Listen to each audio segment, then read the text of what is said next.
കുട്ടനാട്ടിലെ കർഷകരുടെ കണ്ണീരൊപ്പാൻ അവരെത്തി. പ്രകൃതിക്ഷോഭങ്ങളെയും കീടങ്ങളെയും പ്രതിരോധിക്കാൻ ശേഷിയുള്ള പുത്തൻ നെല്ലിനങ്ങൾ പുണ്യയും ആദ്യയും. മങ്കൊമ്പിലെ എം.എസ്. സ്വാമിനാഥൻ നെല്ല് ഗവേഷണ കേന്ദ്രത്തിൽ 18 വർഷം നീണ്ടുനിന്ന ഗവേഷണത്തിനൊടുവിൽ വികസിപ്പിച്ചെടുത്തതാണ് ഏറെ സവിശേഷതകൾ നിറഞ്ഞ ഈ നെൽവിത്തുകൾ. 18 വർഷത്തെ കാത്തിരിപ്പിനൊടുവിൽ ജന്മമെടുത്ത രണ്ടുപേർ, പുണ്യയും ആദ്യയും. കുട്ടനാടിൻ്റെ മണ്ണിലേക്ക് ഒടുവിൽ അവരെത്തുന്നത് ഒരു ജനതയുടെ പ്രതീക്ഷകൾക്കും സ്വപ്നങ്ങൾക്കും വെളിച്ചം വീശിയാണ്. ഈ പറഞ്ഞു വരുന്നത് ഒരു കാത്തിരിപ്പിൻ്റെ കഥയാണ്. സിനിമാ കഥകളിലെ നായകൻ്റെ വരവ് പോലെ കുട്ടനാട്ടിലെ കർഷകരുടെ കണ്ണീരൊപ്പാൻ ഒരു നാൾ അവർ എത്തുമെന്ന പ്രതീക്ഷയിൽ കാത്തിരുന്ന ഒരു ജനതയുടെ കെട്ടുകഥകളെ തോൽപ്പിക്കുന്ന പ്രതീക്ഷകളുടെ കഥ.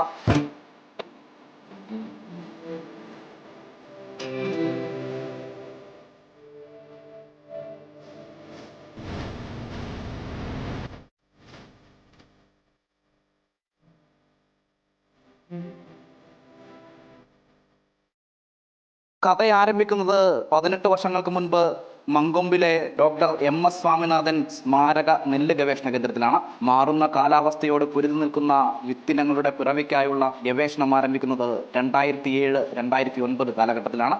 കായൽ നിലങ്ങളും കരിനിലങ്ങളും നിറഞ്ഞ കുട്ടനാടിൻ്റെ മണ്ണിൽ കർഷകർക്ക് അതിജീവനത്തിന്റെ കരുത്തു പകരുന്ന നെൽവിത്തുകളെ വികസിപ്പിച്ചെടുക്കുകയായിരുന്നു ലക്ഷ്യം. സമയം തെറ്റിയെത്തുന്ന മഴയും ഒട്ടും പിടിതരാത്ത കാലാവസ്ഥയും വില്ലൻ വേഷമണിഞ്ഞെത്തുമ്പോൾ പലപ്പോഴും കൃഷിനാശത്തിന്റെ കയ്പുനീർ കുടിക്കേണ്ടി വരുന്ന കർഷകർക്കുള്ള പ്രതീക്ഷയുടെ കാലമായിരുന്നു അത്. ഒടുവിൽ ഡോക്ടർ ലീലാകുമാരിയുടെ നേതൃത്വത്തിൽ ആരംഭിച്ച ഗവേഷണം ഡോക്ടർ എൻ സുരേന്ദ്രന്റെ നേതൃത്വത്തിൽ പൂർത്തിയാക്കി. അങ്ങനെ തവളക്കണ്ണൻ ഉമാ നെൽവിത്തുകളുടെ സംയോജനത്തിൽ ആദ്യ ജന്മമെടുത്തു. ഉമയും ജ്യോതിയും ഒത്തുചേർന്നപ്പോൾ പുണ്യയും. എല്ലാ പരീക്ഷണങ്ങളും അതിജീവിച്ച് 2025 മാർച്ചിന്റെ മധ്യത്തിൽ കുട്ടനാടിന്റെ മണ്ണിലേക്ക് അവരെത്തി. കഥയിലെ നായകന്മാർ പുണ്യയും ആദ്യയും. പാടശേഖരങ്ങളിൽ പ്രതിരോധത്തിന്റെ കോട്ട തീർക്കാൻ കഴിയുന്ന ഏറെ സവിശേഷതകൾ നിറഞ്ഞ രണ്ട് നെല്ലിനങ്ങൾ. അപ്പോൾ കുട്ടനാട് കർഷകർക്ക് കൂടുതൽ വിളവ് കിട്ടണം, പ്രതിരോധി ശേഷിയുള്ള വിത്തിനമാണ് വേണ്ടത്. ഇപ്പം കൂടുതൽ വിളവ് കൊടുക്കുന്നത് ഉമ വിത്താണ്. അപ്പോൾ ഉമയെ അമ്മയായിട്ടും തവളക്കണ്ണെന്ന് പറയുന്ന വെള്ളപ്പൊക്കത്തിന് പ്രതിരോധി ശേഷിക്കുന്ന ഒരു നാടൻ വിത്തനം കൂടെ ക്രോസ് ചെയ്ത് എടുത്തതാണ് ഈ ആദ്യ വിത്തനം. അപ്പോൾ ഈ രണ്ടിൻ്റെ ഗുണവും കൂടെ ഈ ആദ്യ വെറൈറ്റിയിൽ ഉള്ളതാണ്. കൂടുതൽ വിളവുണ്ട്, കൂടുതൽ ചെനപ്പുകളുണ്ട്, വീഴ്ചയില്ല. അതുപോലെ കൂടുതൽ 6500 തൊട്ട് 7000 കിലോ വരെ വിളവ് കൊടുക്കുന്ന ഒരു വിത്തനമാണ്.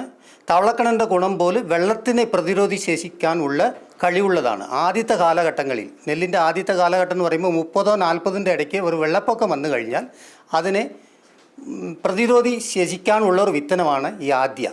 അത് കൂടാതെ ഇതല്ലാതെ പ്രധാനപ്പെട്ട രോഗങ്ങളും കീടങ്ങളെയും പിടിച്ചു നിൽക്കാനുള്ള ഒരു കഴിവും കൂടെ ഉള്ളതാണ് ഈ ആദ്യ എന്ന് പറയുന്നത്. KU ആദ്യ എന്ന് പറയുന്ന MO 24ാമത്തെ വെറൈറ്റി. അടുത്ത പ്രധാനപ്പെട്ട ഇനം എന്ന് പറയുമ്പോൾ MO 25ാമത്തത് പുണ്യ എന്ന് പറയുന്ന വെറൈറ്റിയാണ്. ഈ പുണ്യ എന്ന് പറയുന്ന വെറൈറ്റിയുടെ പ്രത്യേകത എന്ന് പറഞ്ഞാൽ മറ്റേത് വെള്ള അരിയാണ്, ഷോർട്ട് ബോൾഡ് എന്ന് പറയും. അത് ചെറിയ അരിയാണ്, ഉണ്ട അരിയാണ്. മറ്റേത് പുണ്യ എന്ന് പറയുന്നത് നീണ്ട ചുമന്ന അരിയാണ്.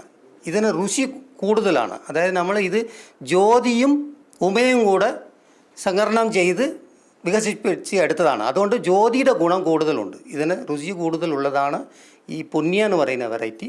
ഇതിൻ്റെ ഹൈറ്റ് എന്ന് പറയുന്നത് മറ്റേതിനേക്കാളും കുറവാണ്. 95 സെൻറ്റിമീറ്റർ ഹൈറ്റേ ഉള്ളൂ. പക്ഷേ ഇതിന് വിളവിനെ സംബന്ധിച്ച് കുറവാണ്, പക്ഷേ ഗുണങ്ങൾ കൂടുതലാണ്. ഇത് ചുമന്ന അരിയാണ്, കേരളത്തിന് പറ്റിയ നെല്ലിനമാണ്. അതേസമയത്ത് രണ്ടാം കൃഷിയല്ല, പുഞ്ചകൃഷി, നമ്മൾ രണ്ടാമത്തെ കൃഷിയായിട്ട് ചെയ്യുന്ന സമയത്ത് ഉപ്പുവെള്ളം കയറാൻ സാധ്യത ഉണ്ട്. അപ്പോൾ എത്രയും വേഗം കൃഷി ചെയ്ത് ഇറക്കാൻ പറ്റിയ ഒരു വെറൈറ്റിയാണ് ഈ പുണ്യ എന്ന് പറയുന്നത്. ചുമന്ന നീണ്ട അരിയാണ്, നല്ല രുചിയും പാചകവും ഉള്ള ഗുണമുള്ളതാണ്.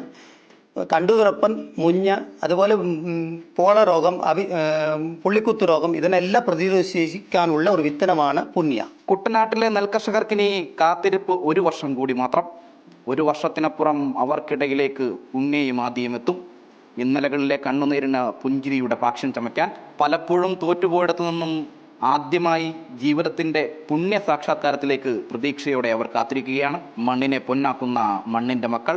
ഇതാണ് ആദ്യ പകുതി. യഥാർത്ഥ കഥ ഇനിയാണ് ആരംഭിക്കുന്നത്. ഛായാഗ്രാഹകൻ വിനോദ് കരുവാറ്റ, തിരക്കഥാ സംവിധാനം അജയ്നാഥ്, നിർമ്മാണം അമൃത ന്യൂസ് ആലപ്പുഴ.